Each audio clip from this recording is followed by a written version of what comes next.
안녕하세요. 반갑습니다. 안종현입니다. 안종현의 생생경매라는 타이틀로 영상을 꾸며 나아가도록 하겠습니다. 생생경매의 구성입니다.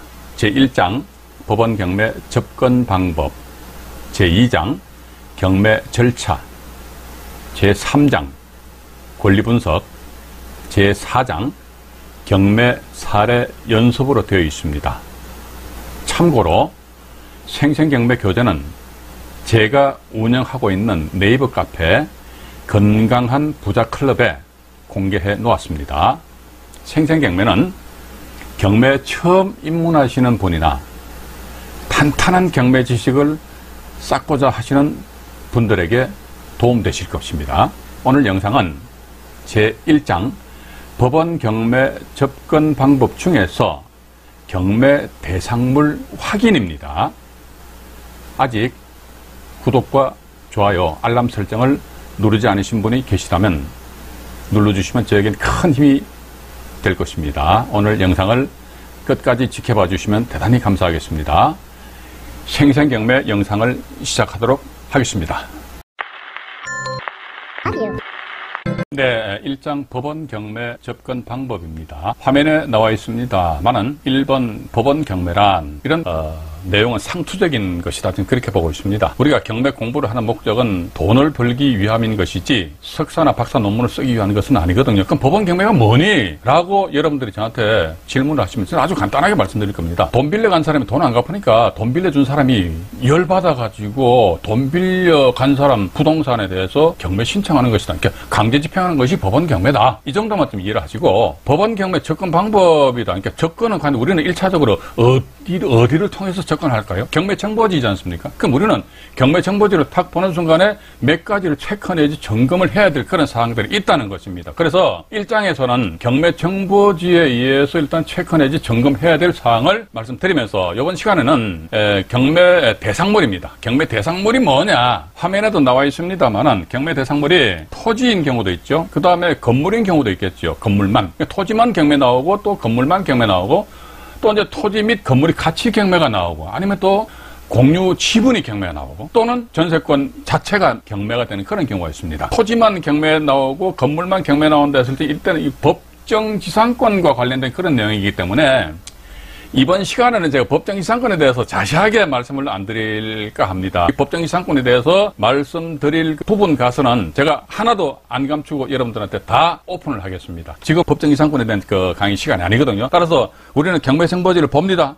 딱 보니까 매각 물건 명세서상에 내용도 있지만은 경매 대상물이 뭐지? 보니까 이거 토지네. 야, 토지인데 지상에 보니까 건물이 있네. 칠판으로 이동을 해서 간단하게 말씀드려볼게요. 토지만 경매가 나왔는데 이 토지가 이 토지만 경매가 나왔는데 보니까 건물이 있네. 건물도 보니까 아주 괜찮은 건물이 있단 말이죠. 이리하였을지 이 토지에 대해서 입찰하시는 분들 입장에서는 봐가지고 지상 건물이 땅을 적법하게 사용할 그런 권리가 있는가? 지상 건물은 그 땅에 대한 적법한 사용권을 전제로 한 존재잖아요. 그러니까 지상 건물이 땅을 사용할 어떤 법률적인 근거가 없다 그러면요, 이 건물은 이 땅에 대해서는 사용 못하고 따라서 법정지상권에는 권리가 성립이 안 된다는 것입니다. 자, 그런 측면에서 가지고 토지만 경매가 나왔는데, 야, 보니까 지상의 건물에 아주 그냥 멋들어진 건물이 있더라는 겁니다. 자, 이래였을 적에 땅을 낙찰받은 이후에 건물 이것까지도 내 걸로 만들 수 있는 방법이 없을까?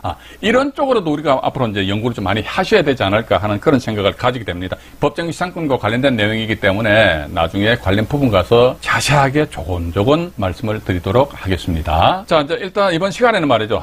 토지만 경매 나온 그런 사례에 대해서 여러분들에게 간단하게 나마 소개를 시켜드리도록 하겠습니다. 자, 경매 대상물이 토지랍니다. 토지. 경매 대상물이 토지인데, 토지는 뭐 전, 답, 임야, 대지, 뭐 잡종지 이런 것도 포함된단 말이죠. 근데 지상에 건물이 없어요.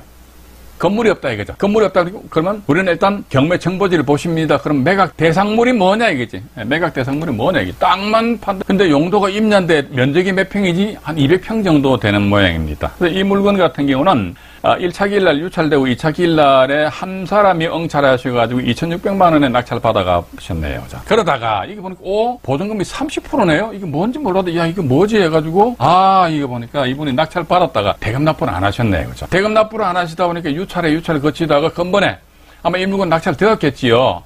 2017년 12월 6일자로서 1250만 8천원으로 해서 최저 매각 금액이지요. 이 금액에 재매각이니까 전 낙찰자 대금 납부하는 무조건 재매각입니다. 재매각 같은 경우는 이 금액에 30% 하니까 375만 3천원.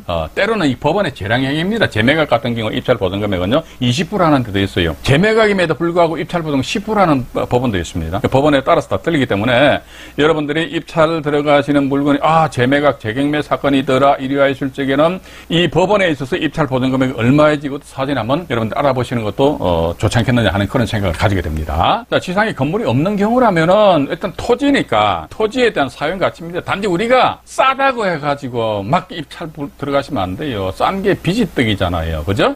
싼 게 비지떡입니다. 그래서 땅을 낙찰 받은 그 이후에 이 땅에 대한 나중에 내가 소유자가 되고 나서 활용에 따른 어떤 가치가 있는지 그 여부를 확인하신 이후에 입찰 참여 여부를 결정을 하셔야 된다는 겁니다. 싼 맛에 입찰 들어가신다. 절대로 법원 경매는 말이지요. 제가 볼 적에는 결코 돈 되는 물건은 안 쌉니다. 오히려 비쌉니다. 그런 걸 여러분들이 감안을 하셔야 될 것 같아요. 자, 이제 두 번째는 보니까 지상에 땅 위에 건물이 있네요. 멀리 나만 보니 이 건물이 저거죠? 이 건물은 경매 대상이 아닙니다. 아니고 이 건물이 깔고 앉아있는 땅 있잖아요. 땅, 요게 경매 대상이에요. 그래서 보니까 매각 대상, 항상 우리는 경매 정보지를 보신다고 하면 매각 대상을 보셔야 돼요. 매각 대상이 뭐지? 토지만 매각입니다. 근데 옆에 보니까 제외해가지고요. 574.28제곱미터 이렇게 나와요. 이게 건물입니다. 건물은 매각 제외라는 겁니다. 근데 요 물건 같은 경우 1차 기일날 유찰되고 2차 매각 기일날에 법인에서 단독으로 1억 6,700만 원에 94% 선에서 낙찰을 받아갔습니다. 자, 그렇다면은 지상에 건물이 있는데 땅을 낙찰 받는 사람들은 어떤 의도하에서 낙찰 받아가지? 간단합니다. 돈이 되니까 낙찰 받아가는 것이죠. 이 사건 같은 경우는 어떻게 됐느냐? 그러니까 이것도 역시 마찬가지 자꾸 반복해서 말씀드리는데 법정지상권 강의할 적에 제가 여러분들한테 아주 자세하게 말씀드리도록 하겠습니다. 토지 소유자가 A입니다. 지상의 건물 소유자도 A입니다. 갑이라는 사람이 땅과 건물을 공동으로 담보로 잡고 저당권을 설정했어요. 근데 A가 건물을 부셔버리고 멸실하고 새로운 건물을 신축해버렸습니다. 그럼 땅은 여전히 A 명의로 되는데 지상 건물을 보니까 이게 구건물이거든요. 구건물과는 동일성을 결여하는 전혀 엉뚱한 건물이 떡하니 들어서 있다는 겁니다. 자, 이 상태에서 A라는 사람이 갑 저당권자한테 새로운 신축 건물에 대해서 우리 집 새로 지었으니까 건물도 내가 당신한테 추가로 담보 제공해줄게 라고 했으면 큰 문제가 없을 것 같은데 아마 담보 제공을 안 해줬던 모양입니다. 이러다 보니까 갑 저당권자 입장에서 구건물에 대해서 그 저당권 설정했는데 이 A가 일방적으로 건물을 멸실시켜버렸잖아요. 그죠? 그러면 저당권이 설정된 건물이 멸실되면은 그 건물에 설정된 저당권의 효력도 같이 빠이빠이 멸실돼 버립니다. 없어져 버립니다. 그러다 보니까 갑 입장에서는 은근히 말이죠. 기분이 안 좋은데, 보니까 건물 짓고 나서 자기한테 건물까지도 담보로 제공을 안 해준다 이거죠. 이 상태에서 보니까 갑은 토지에는 저당권이 설정되어 있으니까 토지를 경매를 집어넣고 경매 신청합니다. 이게 B라는 사람이 토지를 낙찰을 받고 여전히 지상에는 보니까 A 명의의 건물이 떡하니 버티고 앉아있다. 이렇게 합니다. 자, 이랬을 경우에 최초 토지와 건물 소유자가 동일했단 말이죠. 동일했는데 경매로 토지와 건물 소유자가 달라진 거 아닙니까? A와 B로. 이리하였을 적에 이 지상 건물은 땅을 적법하게 사용할 그런 권리가 있느냐? 있으면 법정지상권에는 권리를 가집니다. 없다면 법정지상권에는 권리를 가지지 못해요. 근데 요 사안 같은 경우는 법정지상권에는 권리를 가지지 못합니다. 이것도 역시 마찬가지 또 말씀드립니다. 나중에 법정지상권 파트에서 제가 자세하게 말씀드리도록 하겠습니다. 자, 다시 경매 사례로 돌아옵니다. 이 사안 같은 경우는 보시니까 토지만 이제 매각이란 말이죠. 땅만 매각이다. 그러면 아마도 이 법인에서는 땅을 낙찰 받고 나서 지상 건물에 대해서도 아마도 이 지상 건물은 땅을 사용할 그런 권리가 없기 때문에 없다 그러면 법리적인 측면에 있어서 보면요. 건물을 부셔야 됩니다. 철거해야 돼요. 그런데 건물이 멀쩡한데 건물을 부순다는 것은 사회 경제적으로 상당히 손해 손실이잖아요. 그죠? 그러다 보니까 결국은 이 지상 건물에 대해서 이 법인에서 분명히 어떤 액션을 취했을 것이다. 그럼 이렇게 보면 될 것 같습니다. B라는 사람이 토지를 낙찰을 받고 나서 지상에 보니까 건물은 A 명의로 돼 있다. 이리와 했을 적에 B 낙찰자가 이 A 건물에 대해서 나름대로 본인이 조치할 수 있는 그런 어떤 방법이 없으면 이거 땅 경매 나온 거 입찰 들어가면 안 돼요. 그러면 B라는 사람이 어떤 조치할 그런 능력이 있다. 앞으로 나중에 어떻게 되는데 이게 B 이런 식으로 되겠지요. 지상 건물까지도 A에서 B로 소유권 넘어올 수도 있고 아니면 A 이렇게 될 수도 있는 거 아닙니까? 건물 소유자가 A인데 B가 A한테 땅을 판다든지 아니면 A가 B한테 땅을 판다든지. 근데 A가 말을 안 들어. 그럼 B는 뭡니까? 강제적으로라도 가서 멱살 잡으면 안 되지 않습니까? 그럼 소송에 의해서 그 강제 집행을 통한 자기 명의로 소유권을 이전받는 이런 수순을 밟아야 되지 않겠느냐 하는 그런 생각을 가지게 된다는 것입니다. 자, 그렇다면 말이지요. 최근에 경매 진행된 사례가 있습니다. 이걸 제가 잠깐 여러분들한테 보여드리도록 하겠습니다. 경매 사례 1번입니다. 순수 토지만 경매가 진행된 사례입니다. 수원지방법원 평택지원인데 대지 면적이 157평입니다. 매각 대상이 뭔데 이게 경매정보제예요. 항상 매각 대상 보셔야 됩니다. 토지만 매각하는 거예요. 제시외에는 아예 없죠. 그러면 지상에 건물이 없다는 것입니다. 이 상태에서 보시니까 12억 1,900여만 원의 경매가 진행되었다가 안모씨라는 분이, 이 안모씨는 저 아닙니다. 오해하지 마십시오. 그때 7억 3,230여만 원의 낙찰을 받았습니다. 받았다가 허가가 나고 나서 아이고 대금 납부를 안 하셨네요. 대단히 안타깝게도 5억 9,762만 9천 원의 10%인 얼마입니까? 5,976만 2,900원 입찰 보증금액입니다. 이거 몰수당하는 거예요. 그래서 아마 제 채널에 보면요, 몰수당하는 입찰 보증금 매년 수백억이라는 그런 영상물을 제가 몇 개 올려놨습니다. 평균적으로 1년에 한 5, 600억 내지 700억 정도 입찰하셨다가 입찰을 포기함으로 인하여 몰수되는 입찰 보증금액입니다. 매년입니다, 매년. 경매인들은 정신 똑바로 차려야 된다는 것이지요. 대금 납부를 일단 안 하시는 것 같네요. 안 해가지고 아마 오늘이 2011년 3월 6일입니다. 3월 8일이면 다음 주 월요일 같은데요.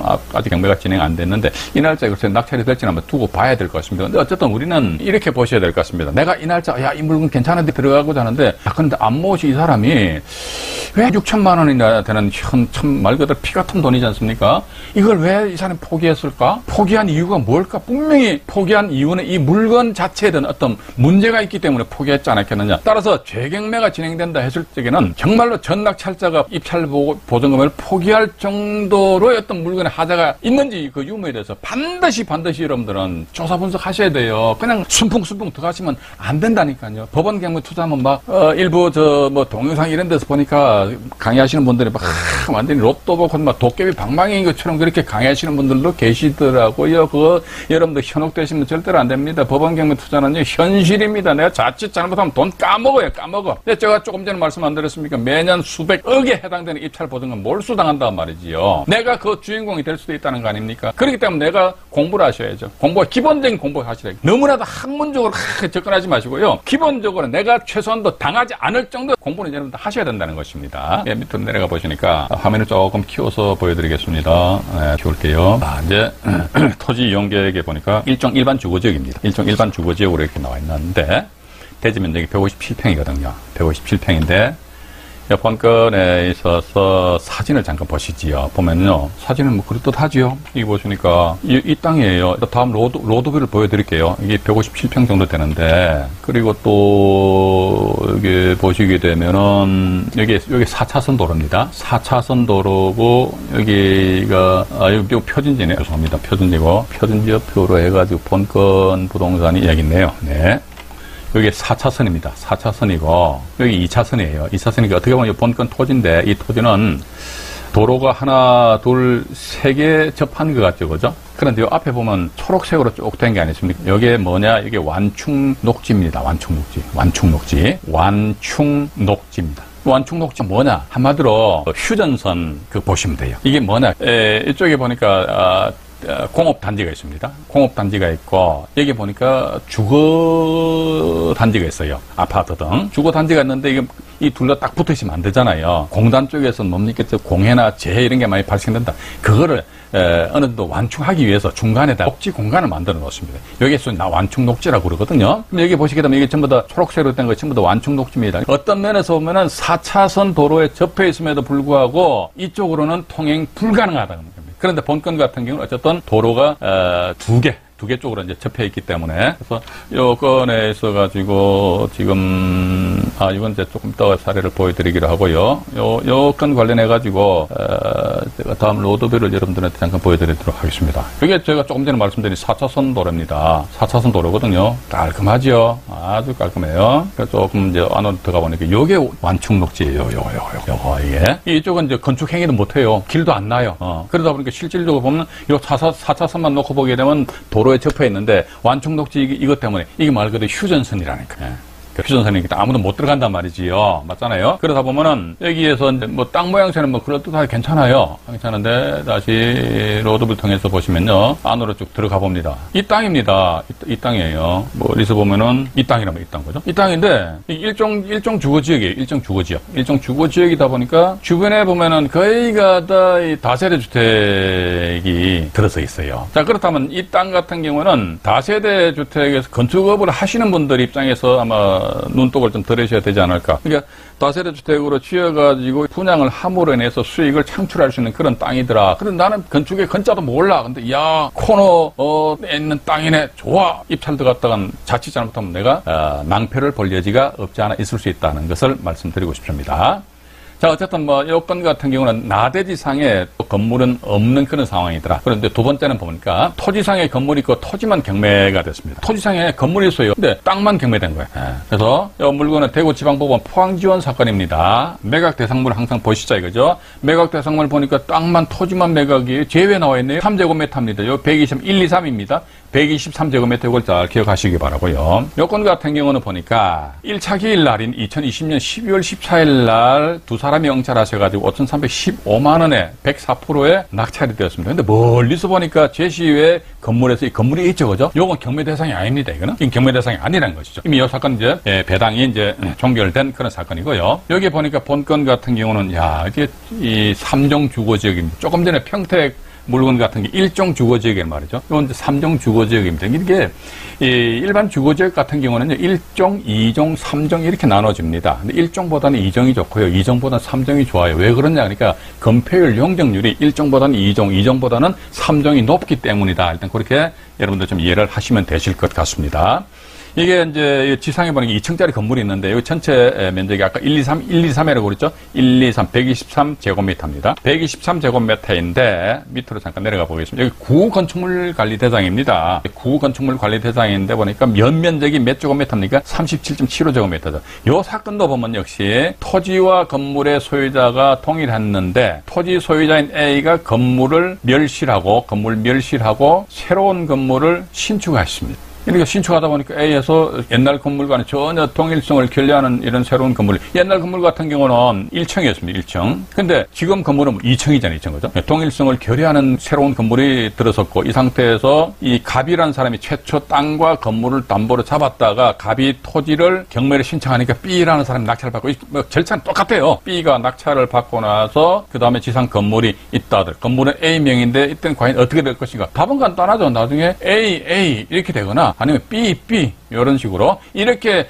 작업을 할 능력이 되시는 분들만 이런 물건에 입찰 들어가셔야 된다는 것입니다. 일단 그렇게 보시고요. 본건의 사진을 잠깐 보시지요. 사진 보니까 이게 제시외잖아요. 2층이잖아요. 그죠? 2층 건물이 아주 번듯한 건물이 들어서 있습니다. 그럼 땅을 낙찰받았다? 요번에 경매 대상물이 땅이거든요. 이 건물이 깔고 있는 이 땅입니다. 땅을 낙찰받았다? 그럼 지상 건물은 어떡하지? 건물까지도 자기 걸로 만들어야지만 토지 건물이 한산업으로 귀속됨으로 인해서 나름대로 완전한 소유권을 가지게 되지 않느냐 하는 그런 생각을 가지게 됩니다. 자, 이번 시간에는요, 지상에 건물이 없는 경우와 있는 경우에 대해서 이제 말씀을 드렸고, 다음 회차 때는 다가구 주택으로 경매 대상물이 건물인 경우에 대해서 말씀을 드리도록 하겠습니다. 아직 구독과 좋아요, 알람 설정을 안 하신 분들은요, 해주시면 대단히 저에게 힘이 됩니다.